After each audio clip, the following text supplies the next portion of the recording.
You're listening to the Drummer Daily Podcast, the only daily podcast dedicated just to drummers.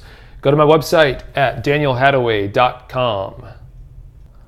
Hey, how's it going? Welcome to another episode of Drummer Daily. I'm Daniel. Thanks for listening. Today, I want to tell you a story and then relate it back to something to do with drumming.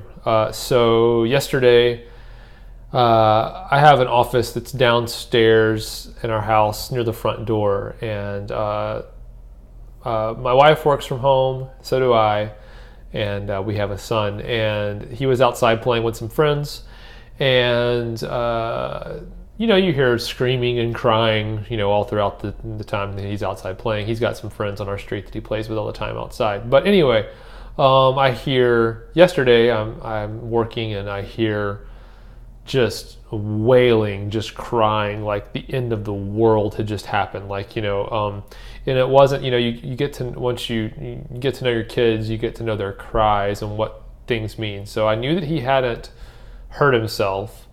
I thought, maybe another kid had been really mean to him or something. There was something that was just destroying him. So I go out there to find out, I don't always go out when he's crying, to try to not make a big deal about it. And hopefully he'll learn not to always cry about everything, and only cry when it's a big deal, which is something we're working on. But anyway, go outside and I'm like, what is going on? What is happening? And he told me that Han Solo was lost in the bushes. And to back up a little bit, I had given him, my brother and I, we both played with Star Wars toys when we were kids, and my brother ended up with most of the old toys. Most of those toys he ended up having them stored away with him in Seattle. But for his birthday, my son really wanted some Star Wars toys because he'd seen the new movie and loved it anyway. So we got him a few of the new ones, but he really wanted a lot, and so I was like, it'd be so cool to pass down some of my toys to my son because he still would. They're exactly the same as the old one, as the new ones, so why not?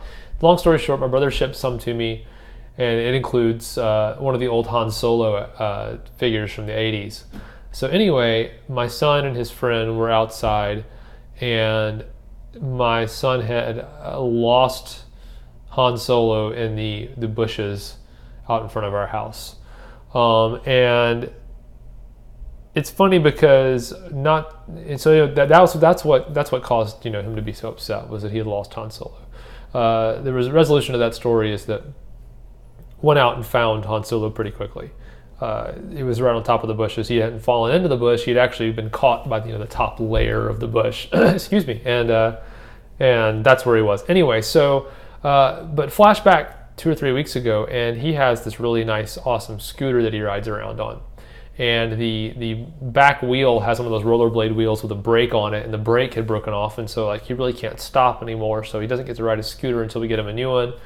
And he was actually much less upset about that than he was about Han Solo being temporarily missing. All that to say, the things that we choose to make a big deal, and I'm talking about when we make mistakes playing drums, a lot of things that we choose to make a big deal about to ourselves, the outside world doesn't think of those things as being as big of a deal. And basically what I'm trying to get at here is, if you make a mistake in drumming, and the reason why it even matters what other people think is that drumming is a performance-based type thing. Part of the reason why you're playing drums, most people play drums, is that so other people can hear you play. You're trying to give something to those other people, and so their perception of what you're doing actually can be important. And so the things that we choose when we make mistakes, the things we choose to make a big deal about, don't actually always matter that much to everyone else. When I was in high school and playing drums in the worship band for my high school, I would make giant mistakes that I knew were I was playing the wrong drum part. And to me, that's a huge mistake. And I would get all flustered. And the thing is, I don't really get nervous. I never got nervous playing drums, but that would make me nervous if I was playing the wrong pattern. I wasn't off tempo. I wasn't distracting anybody, but for me, it was wrong, and I knew it was wrong. That would get me nervous and flustered, and I thought everyone knew I was doing the wrong thing. But if I would drop a drumstick, that wouldn't bother me at all. Everyone saw me do it, and I'd think it was funny, like I can't get around it, whatever. All I want to say with this is just keep in mind that we can choose when we make mistakes playing in a performance situation or a situation where there's a lot of pressure on us to perform. We can make the choice as far as how much of a big deal we want to make about it to ourselves or not. And it can, and keep in mind, and almost I guess the big thing is to be aware of it, and that'll help you change it. But the things that we think are important may not be as important to everyone else. Everyone else probably would have thought that my son, his scooter braking would have been way more important to him or to anyone else than temporarily losing Han Solo in the bushes. But to my son, the priorities were the other way around. And so we can be like that sometimes. We can place strange, undue priority on tiny things that no one else cares about when we make mistakes playing.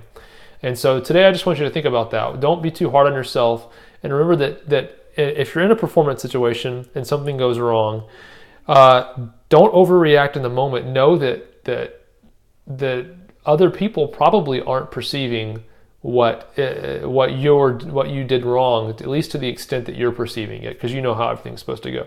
So anyway, keep some perspective on your playing. Don't give yourself too much credit when you do things really well, and don't take too much away from yourself when things go wrong. So I hope that helps you out in your drumming, and I'll talk to you again tomorrow. Bye.